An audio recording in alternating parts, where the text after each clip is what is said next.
Hi, I'm Spencer Davis with NerdyRaptor, sitting down with Mike Olson, one of the guys responsible for the Atomic Robo RPG. The Atomic Robo RPG just came out really recently. I'm super excited. I got this pre-order copy myself. Atomic Robo runs on the Fate core rules. It's a little bit tweaked in the way that you create a character, but the actual gameplay runs really similar. I've loved it just reading through it because I've had a little bit of trouble teaching Fate to people who haven't played it. They may be a little bit apprehensive. But I feel like it's almost like teaching the game backwards, where they can see, here's a story, Atomic Robo, and here's how you could tell it through Fate. Right. Now you can tell any story that way. Yeah. Was that intentional? I hit upon the idea a while ago of using panels from the comic to illustrate gameplay examples, and that seemed pretty cool. And then Jeremy Keller added the layer of having the player GM dialogue and text boxes on top of it, and then having the panels represent the fiction. So that people really responded well to that, so then that took off. You just find things in the comics that clearly illustrate what's happening in the mechanics, and it was once I found a few of those, I was like, okay, this has got to be a thing. Yeah. It's too much of a coincidence to not make use of this. So I'm glad people really responded well to that. They I've heard that a lot, that I didn't really get Fate until now, or hear a lot about like, oh, the art teaching the game works so well and stuff.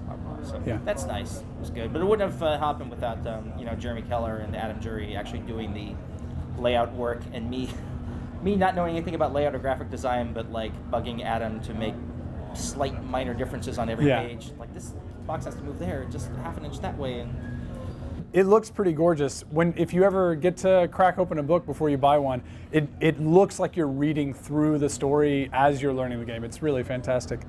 The character creation with the modes, when you create a character, rather than going in hard mode and picking every little thing, you can really easily create a character. Was that the plan from the beginning, or was that something that evolved? Okay. No, it was a plan from the start to not make it like Spirit of the Century or Dresden Files, where you spend a whole session making characters and setting up. We don't need to set up the setting. We have the setting. There's a lot of it. We don't need to set up relationships between the characters. They all work for Tesla-Dyne Industries. Like they're all action scientists. So we didn't need to do that. So then it became, how can we make this a game you can sit down and play in like 5 or 10 minutes?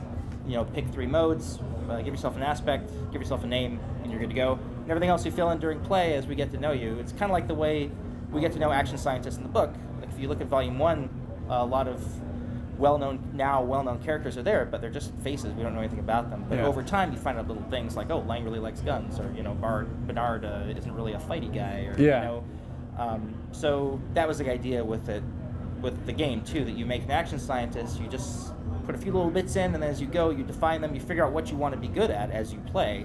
It's like if you were trying to land a plane and you weren't good at that, you decide to be better at that right now. Maybe you're a little bit of a pilot. Give yourself an aspect about how you're a pilot, or improve your vehicle skill, and give yourself a stunt about you're especially good with this kind of vehicle. You can suddenly be like a master of landing that particular kind of vehicle if that's what you want to be. Yeah. So I love that. Just get into the fun, and then you can make your character as everything needs to be fleshed out. I think there's like pencils, and inks and colors. Yeah, the first playthrough that we did, so that the players could play everything they wanted to, I said, what do you want to play? Maybe a mutant or whatever, and then I set up the modes so they could still go through with that. Yeah. The game does an excellent job of giving you the tools to be able to dive in only as deep as you want to. And so you want to do this much rules, you can make a mode, and then leave that to the players to just work through really quickly. Yeah, well, some people really want to get in the weeds and figure out every little thing and, be point by point. And some people just want to sit down and start playing. Like I said, just give me an action scientist. And then it came up that there was no way to do both. Like if you wanted to play a weird character, you had to go through all this math. So I was like, well, okay, let's find a middle path. So, so there's a bunch of additional weird modes, what we call weird modes in there.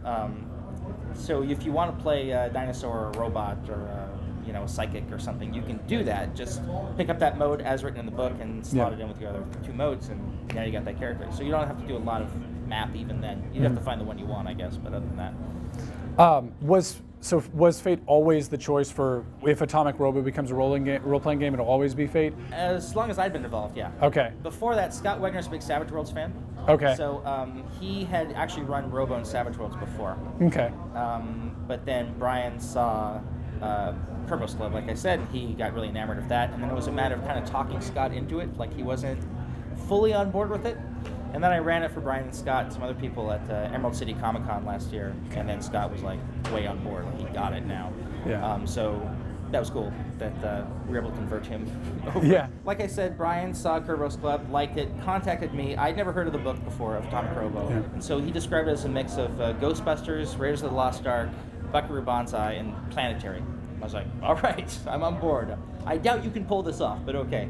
And then he sent me PDFs of a few issues from Volume 6, which was the then current volume. And I read like a page and a half of one of them, and then I had to get back to him right away. It's like, yes, I'm in for this. I know you're a, independent comic creator. You don't have a lot of money. Whatever, we'll figure it out. Find a way. I'll work for cheap and a percentage on the back end because this is really cool and the kind of thing I want to be involved with.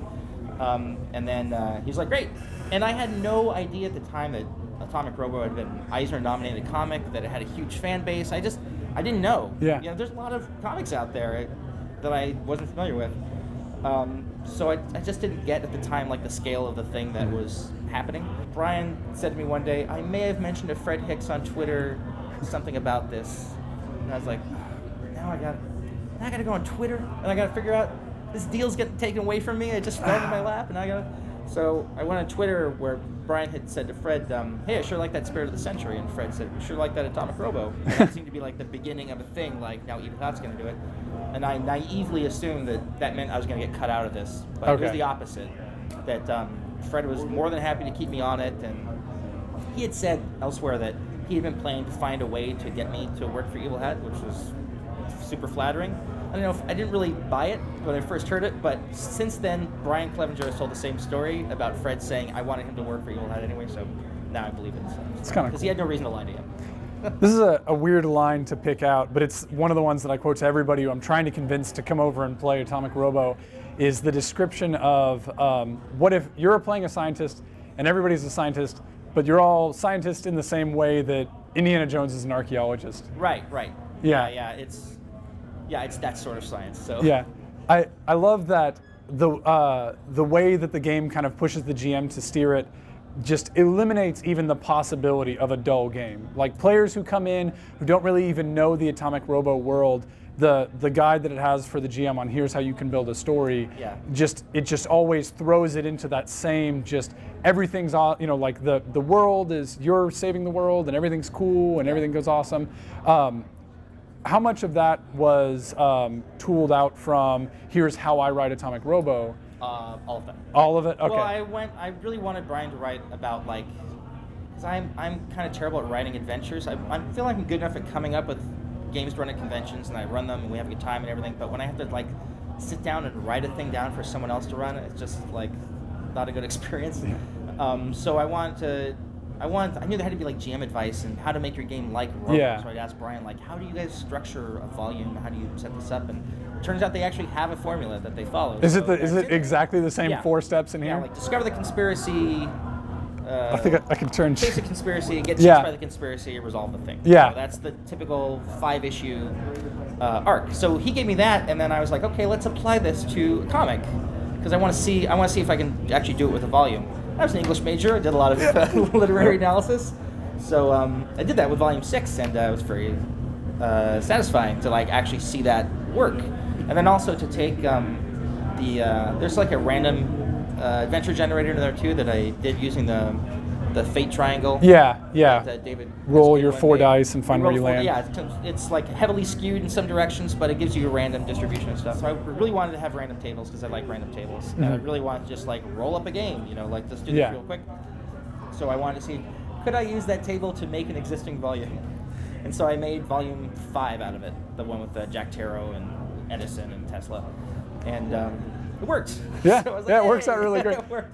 And Morgan Ellis told me he's since used that with his group in LA to quickly whip up an adventure. It worked. So I'd say what a relief. Yeah, when I read through those 4 steps, I thought that's too simple, and I went back and looked, and I felt kind of duped, but also really giddy about it, because it was that's all it is, and I can do it too. Yeah, exactly. Yeah, it was pretty awesome. So how is it working for Evil Hat? It's great working for Evil Hat. No joke.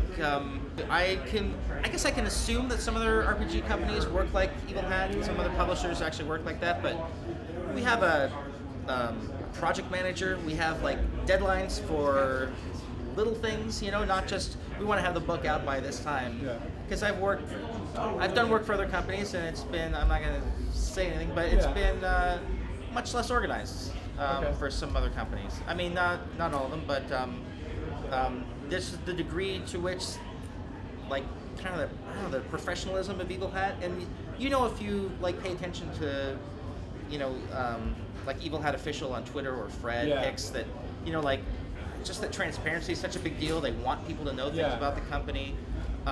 This is, you know, a little insider, but they pay money for stuff. They actually like pay. Like, it's pretty good. That's a good revelation. It's something you really want in a publisher. Like, if I send in a word count, I'll get a check in the mail, like, within a week. It's pretty nuts. If you've done work in the RPG industry, you know that's not typical, unfortunately. But yeah, they've been really great to work for, and I had total freedom on this book. And it was, for the most of the development, it was just me off doing it by myself. Not that I'm the only one who did it, but just there was a lot of time where it was me writing and playtesting and taking it around and doing stuff, and that was really great that I was just trusted to get it done. To the extent that when it came time to talk about proofreading, Sean Nittner, the project manager, was saying, you know, we're going to have a professional proofreader read it. My first thought was, I don't know if I want to pay a proofreader.